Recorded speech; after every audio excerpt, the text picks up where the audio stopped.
If losing weight was easy, everyone would be successful at it. We'd all be walking around with a six-pack, and everyone will live happily ever after. Unfortunately, that's not our reality. In fact, it's the opposite. We are faced with an obesity epidemic. And the most frustrating thing about it is you seem to be doing all the right things, but you're not seeing any progress at all. As far as you can tell, your diet is on point, you're doing your workouts, but you're not seeing results. Or maybe you did see results at the beginning, but now you've hit the dreaded weight loss plateau. It's the most frustrating thing. There's honestly nothing worse than feeling stuck. But just because you're in weight loss struggle city doesn't mean that you have to live there forever. That's where I come in. You probably just need a little bit of correction, or a lot. Either way, we just need to make some tweaks, and I promise you, you're gonna start losing weight again. In this video, I'm gonna talk to you about the top 5 mistakes people make when they're trying to lose fat, and what you need to do instead to get that needle moving again in the right direction. These are the exact same tips that I give to all my students, and they've all gone to see some amazing results. So you know it works. Before we get started, give this video a like, subscribe to my channel, and hit the bell to get notified every time I post a new video every week. Mistake number 1, trying to go from 0 to 100. This is that all too familiar all or nothing attitude that is a very common trap for a lot of people. This is like trying to do a marathon when your only form of exercise before is walking back and forth to the fridge. You may or may not get to the finish line, but you're gonna have a miserable time getting there. Why? Because it's too big of a change. There are levels to this. You're not a light switch, you're more like a radio knob, which means that if you're at a 10, you need to dial things down to a 9, and then an 8, and then a 7, and then so on. And going from 0 to 100 is also when people usually fall for crash diets and juice cleanses. They want fast results, so they go on these massive calorie deficit diets. Or worse, you fall for these ridiculously overpriced juice cleanses, which is really nothing more than a high sugar crash diet. You might as well light your money on fire when you do a juice cleanse. And you lose weight at the beginning when you do these crash diets, by the way. But because your body is an adaptation machine, it adapts to this semi-starved state by lowering your metabolism. It's trying to conserve energy because it thinks it's going through a state of famine. And your body wants to survive, so you're hungry, you're tired all the time, you have no energy, and you're not losing weight. But you think it's your fault. So you can eat even more calories until you get to a point where you're barely eating anything and you're still not losing weight. Sound familiar? And this happens all the time. This is why I have such a big problem with this traditional calories in versus calories out model where people just strictly count calories. Unless you factor in satiety and hormones like ghrelin, leptin, insulin, cortisol, among other things, the results you're gonna get from these crash diets are simply not gonna be sustainable. The moment you stop whatever crash diet or juice cleanse you're doing, you're gonna lose all progress and you're stuck in this vicious cycle of losing weight and putting it back on again and again and again. This is called yo-yo dieting. But instead, if you focus on a more systematic approach and you take in those aforementioned hormones into account, you work on achieving metabolic flexibility, the results you're gonna get are gonna be so much more permanent and sustainable. This is why I'm never impressed whenever I see an 8-week transformation. I mean, it's great, don't get me wrong, but show me your after picture. Show me how you look 8 months later, not 8 weeks. Because that usually tells a better story whether what you're doing is actually sustainable. For example, here's one of my students who followed a more systematic approach. He lost 70 pounds in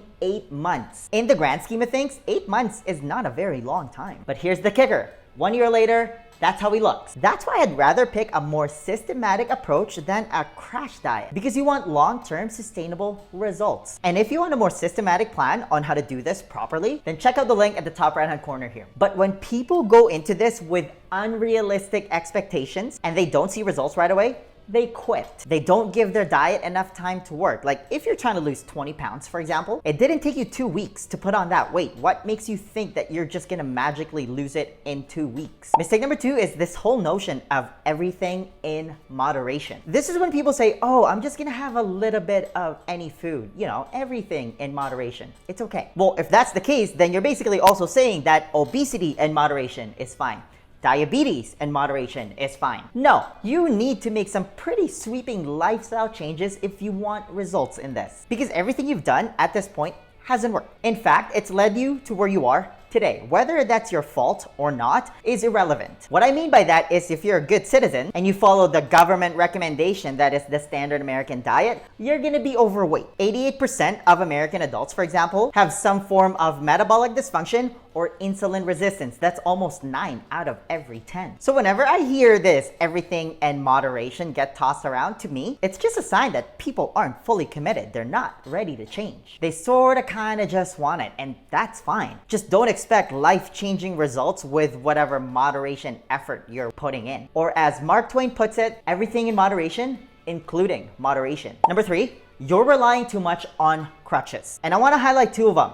Diet soda, or really any zero-calorie version of any drink that's been artificially sweetened, and also artificial sweeteners in general. If you decide to use them, I would maybe give these crutches a couple of weeks max to kind of ease you into this adaptation process of this new healthy lifestyle that you're trying to adapt, especially if you're extremely addicted to sugar. But anything longer than that, and it's most likely gonna start hindering your process. All you really need to know about diet soda and artificial sweeteners in general is it's often linked to weight gain instead of weight loss because it destroys your gut microbiome. Nothing that sweet gets a free pass once it enters your system. We simply did not evolve to drink this stuff. The zero-calorie myth is honestly one of the biggest lies of all time. Like, do you know anyone who got to their goal weight and is actually healthy by drinking this stuff? No. Instead, it's one of the biggest crutches that holds people back. I don't really know how else to put it, but you need to completely cut ties with this stuff. If you want any chance of losing weight, that is the plain, honest truth about it. It's the exact same thing with anything that's a low-fat version of its predecessor. So I edit my videos at Starbucks sometimes. I know, super basic. And it hurts my brain every time I hear somebody order a skinny vanilla latte with however many pumps of sugar-free vanilla syrup. You are sabotaging yourself when you do this. You shouldn't even be drinking milk to begin with. Think about this. We are the only mammals, especially after birth, who drinks milk from another animal. Also, cow's milk, the stuff that you're drinking and you're giving to your kids, is designed these days to grow a 90-pound baby calf to a fully grown 1,500-pound cow in about 15 months. That milk has been pumped with hormones and antibiotics. How do you think that's gonna go if you put that stuff in the human body? And if you're worried about calcium, you can get it from way better sources like pastured eggs. Okay, mistake number 4 is actually a continuation of mistake number 3, treating all calories equal. This one gives me a headache every time I hear about it. And I created an entirely separate video that exposes this myth and how big of a joke it is. The problem is, this is the default weight loss model for a lot of people, which really just sets you up for failure. This again is the calories in versus calories out model. And a lot of the IIFYM zealots will tell you that as long as it fits your macros, it's all good, bro. You can eat low-calorie ice cream and those 100-calorie packs of Oreo cookies, and you're gonna lose weight. The thinking here is that 100 calories of broccoli is the same as 100 calories of ice cream. No, it's not. But you know what? In the short term, you will lose weight when you do this. Again, anybody who goes on a massive calorie deficit will lose weight at the beginning. Sure, do that for 8 weeks, you'll lose weight. But again, I'm never impressed with that. Show me how you look 8 months later, because this calorie counting method has been proven to have a 99% failure rate. Because again, your body is an adaptation machine. And really the bigger question is, are you gonna be healthy eating all that processed junk? What's your level of satiety eating a lot of these low-fat food? Because fat is some of the most satiating food on the planet, and it usually gets taken out to make these foods low calorie because fat is calorically dense. And if this calorie counting BS had any legs to stand on, then diet soda should be considered a health food because it's 0 calories. Now, what if you're somewhere in between? Then you, my friend, are gonna be in what I like to call no man's land. And I think this is where the majority of the population find themselves, is that they kind of eat healthy, you know, they eat their vegetables, but they also eat Pop-Tarts, whole wheat bread, and brown rice because it fits their macros. And I know this from experience because that's what I did for the longest time. I also didn't lose weight, and this just goes back to mistake number 2 in that you think everything in moderation is okay. By the way, you should check out this video if you want to know exactly what you should be eating. Listen, I'm not saying that you can never have treats. I've spoken a lot about my love for cheesecake, but it cannot be part of your daily diet just because it fits your macros. Number 5, you're doing too much cardio. So this is the exercise version of counting calories, and you probably already know where I'm going with this. It doesn't work. And you should check out this video if you want to know why this is one of the worst things you can do for exercise if you're trying to lose weight. But the TLDR version of this is doing too much cardio, whether it's the elliptical machine, the Stairmaster, running on the treadmill, or outside, is the default exercise for a lot of people, especially if you're new. And they're usually counting calories when they do this, whether it's from their Apple Watch or whatever it says on on the machine. Because again, it's all about the calories. Or they do group fitness classes where it's a near-death experience every time. Basically, you're doing workouts that are a little bit too hard,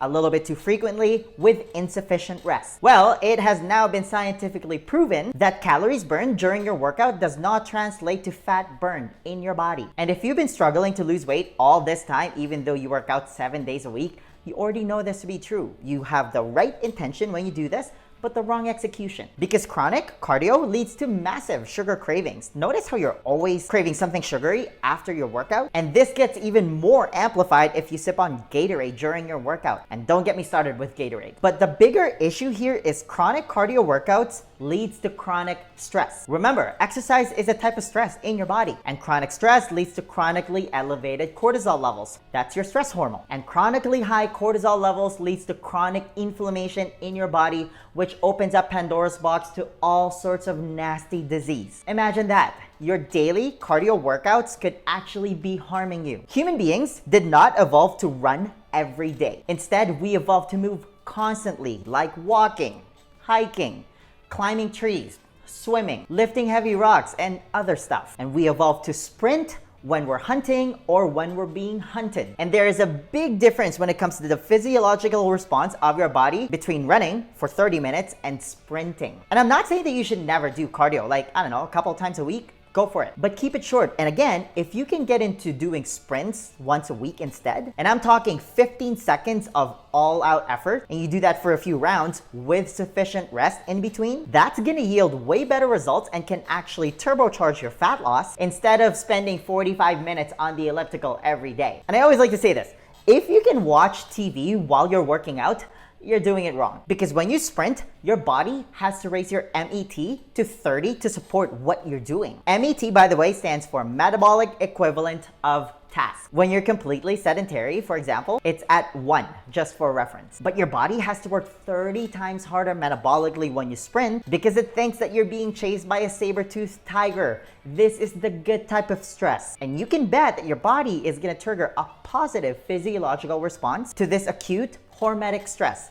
Think less but better here. And stop counting calories burned during your workout. It doesn't matter. 80% of your body composition is determined by your diet anyway. That is a fact. Okay, bonus mistake, because it's a big one. Not being nice to yourself. This to me is almost as bad as counting calories for your method of weight loss. So usually when people get started on their weight loss journey, they're doing great. They're eating healthy, they do their workouts, they abstain from all treats completely. Then one day, you're just having one of those really bad days and somebody brings treats to the office. And because you're not feeling super motivated that day, boom, you give in. And you don't just give in, you eat everything in sight. You switch to the seafood diet. You see food, you eat it. By the end of the day, you're in a food coma and you feel like crap. You feel like you've just ruined everything. And you start beating yourself up about it. This is where the devastating negative self-talk comes into play. And depending on your relationship with yourself, this can spiral some people to go the opposite way of their weight loss goals. The first mistake is never the one that wrecks you. It's the spiral of the repeated mistakes that follow if you don't cut the cord right away. Because we all mess up. Like, I mess up sometimes. I have good days and bad days just like everyone. But here's the thing. Missing once is an accident. And I wouldn't even call it that, especially if you plan for that treat meal to happen. Missing twice, if you let it spill over the next day, that is the start of a new habit. The best way to counteract this, honestly, is just be nice to yourself. Recognize that it happened and then just move on. Okay, let's do some simple math here because I'm a numbers guy. Let's say you eat 3 meals a day. I mean, in a perfect world, you're only eating 2 meals in a compressed eating window, but that's a completely different topic. So let's use 3 meals. That's 1,095 meals in 1 year. To think that one bad meal or a handful of meals will somehow cause irreparable damage and ruin your progress? Come on. If you do 1 cheat meal a week, for example, that gives you a 95% adherence rate. I would take that high of an adherence rate to the bank. And again, your body is an adaptation machine. If you eat 3,000 calories, for example, your body will just rev up your metabolism to burn off those extra calories. Any weight that you gain the next day is mostly just water weight, and it's gonna be gone the day after. Just know that 1 bad meal won't make you fat, just like 1 good meal won't make you a model of health. It's the same thing if you miss a workout. It's not the end of the the world. You're gonna be fine. The lesson here is cut the cord on the negativity train. Talk to yourself as if you're talking to a baby who's just trying to learn how to walk. Do you yell at them and get mad at them when they fall? No. In fact, we encourage them to get back up and try again. You should do that. Be nice to yourself. This process is gonna be so much easier and go a lot smoother if you become your #1 fan. And just know that I'm your second biggest fan. The next question then becomes, how are you actually supposed to eat if you want to lose weight? Because here's the thing, 80% of your body composition is determined by your diet. You can't just freestyle this part. Do you have a proven plan that you can follow? To help you with that, I want to give you a free copy of my Lean Body Blueprint. This is how I melted all the fat around my stomach without depriving myself of my favorite foods or wasting hours at the gym. It's a simple 4-step process specifically designed for busy professionals, and it's the exact same blueprint that I teach to all my private coaching clients, and they've all gone to see some amazing results. If you want to be the next success story, then download your free copy of the Lean Body Blueprint right now.